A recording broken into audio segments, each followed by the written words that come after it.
12 stvari koje samouvereni ljudi rade drugačije.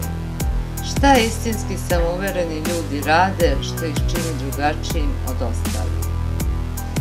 Prvo, nalaze sreću u sebi.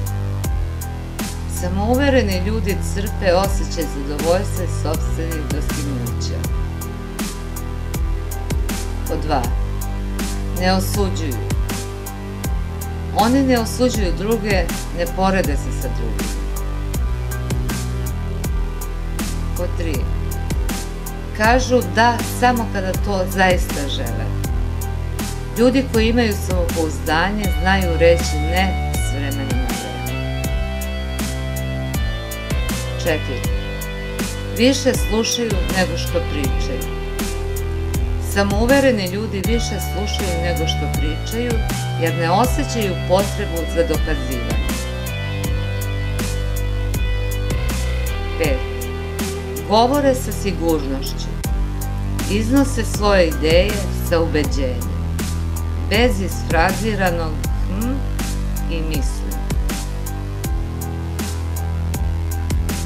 6. Odnose male pobede. Vole izazove i takmičenja, čak i male pobede. 7. Vežbaju. Vežbaju 2 puta sedmično, rekreiraju se. 8. Ne traže pažnju. Ne žude za odobrenjem ili pohvalom. 9. Ne plaše se grešaka. Vole iznositi svoje mišljenje i ne plaše se da će pogrešiti. 10. Prihvataju prilike. Kada uoče priliku, oni će je prihvatiti, a i neuspeh shvataju kao dobar način za učenje. 11. Hvale druge ljude. Ne kritikuju, već vide doprinose drugih ljudi.